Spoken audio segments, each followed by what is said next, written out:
Baik, kita kembali lagi menerusi sampai pagi yang kita siarkan secara langsung pada pagi ini. Kalau tadi kita sempat memberikan tajuk yang kita bincangkan, pendanaan orang ramai di negara Brunei Darussalam Ya. dalam segmen keusahawanan secara virtual. Jadi kita akan mengetahui siapakah narasumber kita ni pada hari ini. Sudah pun berada di talian ketika ini, iaitu Yang Mulia Tuan Haji Aidil Bahrin bin Datuk Haji Muhammad Saleh. Beliau merupakan pengarah urusan ataupun lebih dikenali Ketua Pegawai Strategi bagi Jana Capital Sdn Bhd. Assalamualaikum Tuan. Waalaikumsalam warahmatullahi wabarakatuh. Ya, selamat bersama kita ni untuk mengongsikan sesuatu yang baik tentang perniagaan bersama dengan penonton kita ni di Rampai Pagi. Mungkin kalau tadi dapat mulakanlah mula berkecimpung Tuan dalam usaha ataupun perniagaan yang jenis macam mana ni. Bila agaknya, berapa lama? Dan juga dapat berceritakan mengenai pengalaman Tuan. Terima kasih. Bismillahirrahmanirrahim. Assalamualaikum warahmatullahi wabarakatuh. Pertama sekali, terima kasih kerana memberi ruang bagi saya dan masyarakat untuk memberi penerangan mengenai dengan crowdfunding dalam Englishnya ataupun pendanaan orang ramai. Pada mulanya, keusahawan ini bukanlah satu kecenderungan saya secara peribadi, sebab saya sebenarnya adalah ketika kerja di private sector selama lebih 20 tahun di dalam sektor kewangan mostly, dan kelangsungan daripada itu saya pada tahun 2014 keluar daripada dari pusat BDCB, Brunei Darussalam Central Bank ataupun NBD sebelum ini.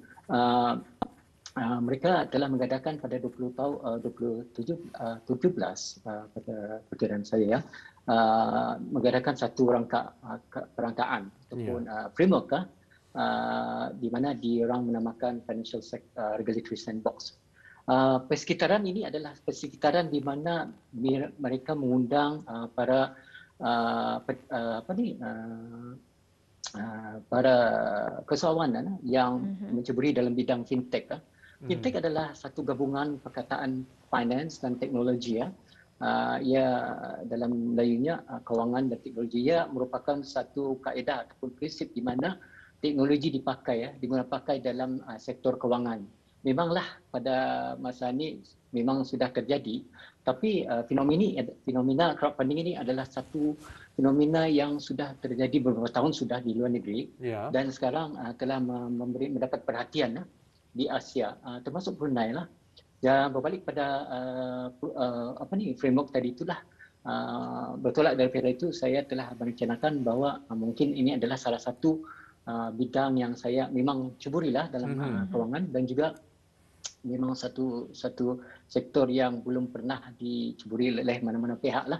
Jadi saya telah mengambil keputusan dengan izin Allah juga untuk menceburi dalam bidang fintech ini pada tahun 2017 dengan membuat permohonan untuk masuk ke dalam persekitaran tersebut.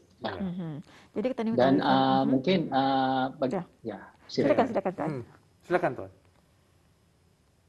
Mungkin dengan untuk manfaat para pendengar juga, crowdfunding adalah satu kaedah prinsip di mana pendanaan ini awam ataupun dari orang ramai adalah dibuat melalui satu platformnya ataupun satu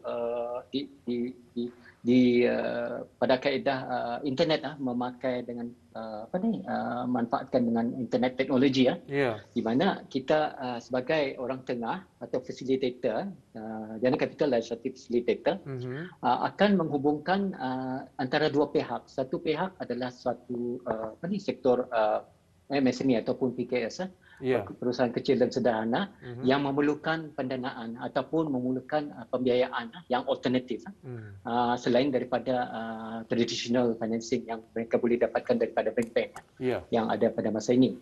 Pada tahap kedua, kita mencuba untuk mengconnect dia dengan para pelabur di luar sana.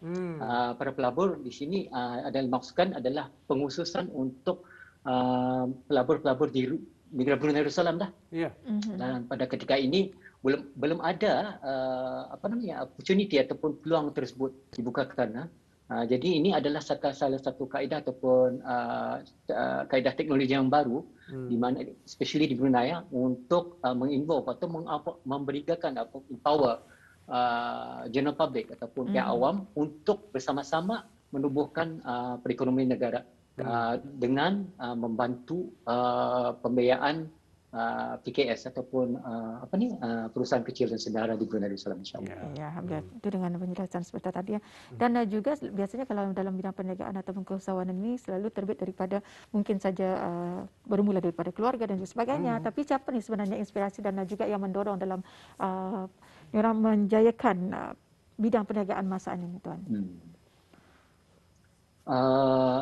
Terima kasih ya, Puan. Sebetulnya ada satu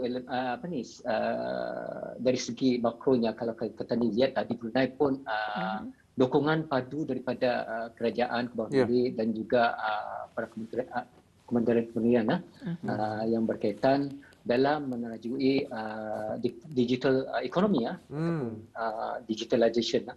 So ini adalah satu pada tahap makro lah kalau kata dilihat di sanalah arah tuju yang negara Brunei Darussalam akan mencuba untuk menerokai. Di samping itu juga framework yang saya sebutkan tadi dari segi perundangan awal sediaan daripada Brunei Darussalam Central Bank yang telah mengadakan fintech regulatory sandbox di mana saya ditempatkan pada persekitaran tersebut. Dan saya melihat kepada juga dari segi terdapatnya peluang dari segi adalah menghasilkan satu alternatif kewangan bagi PKS ataupun perusahaan kecil dan sederhana selain daripada alternatif conventional financing atau pembiayaan yang kebiasaan yang mereka dah dapati di. Jadi seemingly ataupun pada fikiran saya telah melihat dari segi suasana sekarang inilah di mana suasana COVID dan macam-macam lah. Dan tapi khusus pada COVID ini juga mungkin beberapa perniagaan sedang struggling ataupun sedang mendapat kerumitan dari segi cash flow dirang dan untuk survive untuk bis dirang berdiri bertahan berdaya saing. Jadinya mungkin dengan prinsip ini juga dengan platform kami ini akan dapat insya-Allah mengadres ataupun memprovide menghasilkan satu solusi untuk bisdirang untuk mendapatkan pembiayaan dari orang ramai insya-Allah. Dan orang ramai pada keduanya memanglah ini adalah satu kolaborasi di antara pihak SME ataupun perusahaan kecil dan sederhana dan juga kolaborasi dengan bisdirang dengan awam orang ramai. Jadi pendanaan ini sebabnya kalau dilihat dari segi anunya pun pada masa ini pun di Brunei orang Brunei ini macam pemberian. Macamnya orang suka memberi dan apatah lagi pada untuk membantu. So society ini memang katanya adalah satu society yang suka memberi.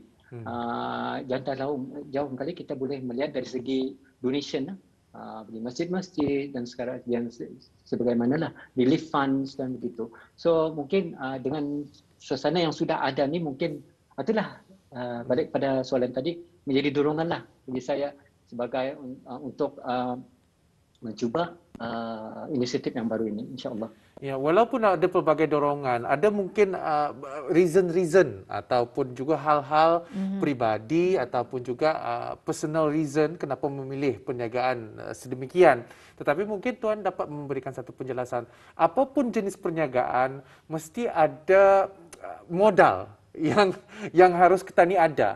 Jadi kalau dalam segi bisnes ini, berapakah mungkin dapat menceritakan sedikit pengalaman mengenai dengan modalnya dan sebagainya dan macam mana dalam menjana semula modal itu supaya kalau dalam bahasa orang Ketani supaya balik modal. Apakah proses yang harus dijalani supaya modal yang Ketani mulakan itu Ketani akan mendapat hasilnya setelah itu. Mungkin dapat diceritakan sedikit? Faham. Terima kasih ya.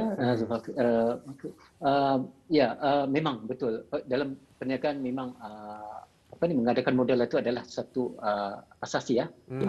Tapi dari segi kalau melihat dari saya sendiri, ini adalah mungkin perkara kedua yang saya pandang lah. Sebabnya pikirkan. Sebabnya bukan ini tidaklah ini satu generalization lah. Sebabnya ini tidaklah mungkin bukan yang sesuai kepada industri lain lah.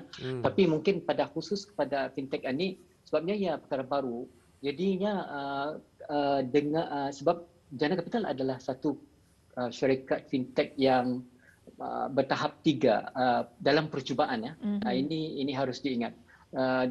Jadi dalam suasana persekitaran kita telah boleh diberi peluang oleh pengawal sedia BDCB untuk mencuba dan mengeksperimentasi ya innovation baru ini.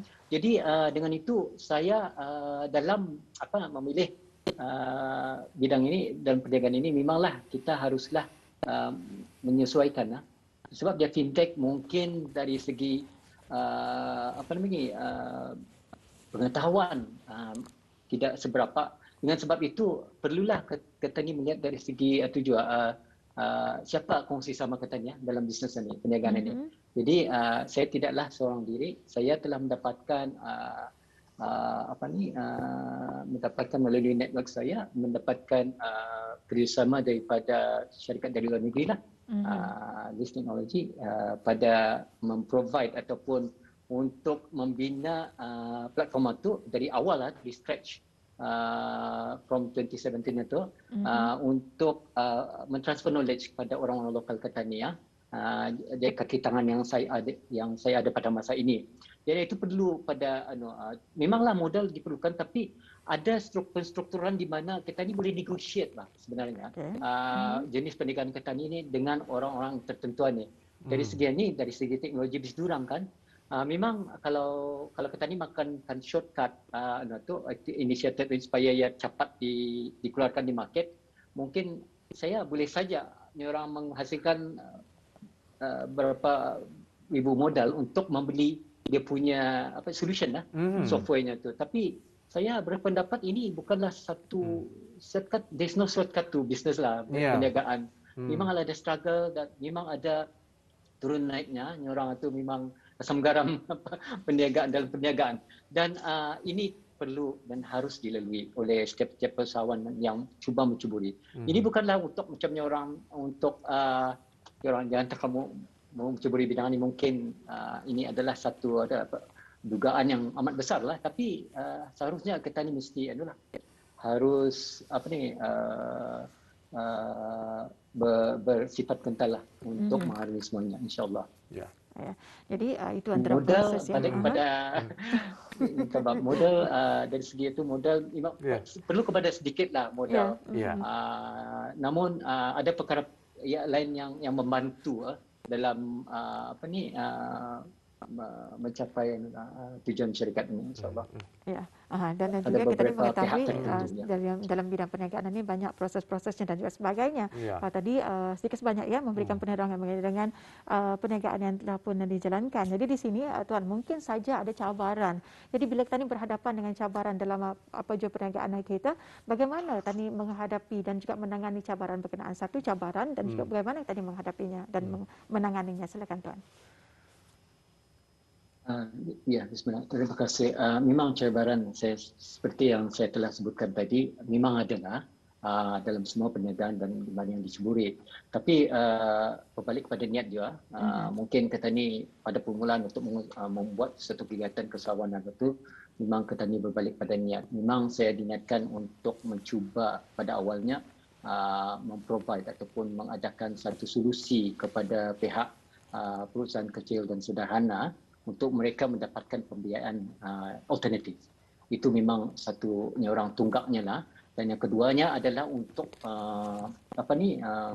untuk juga untuk memperbuat solution kepada pihak pelabur di Brunei supaya tidak terjebak kepada perkara pelaburan yang mereka tidak ketahui langsung. Dan ini adalah satu adalah orang niat yang saya berbetulkan pada awal-awalnya. Jadi kita yang lain itu kita serahkan kepada Allah Taala lah, sebabnya kita ni yang penting adalah effort yang kita ni buat.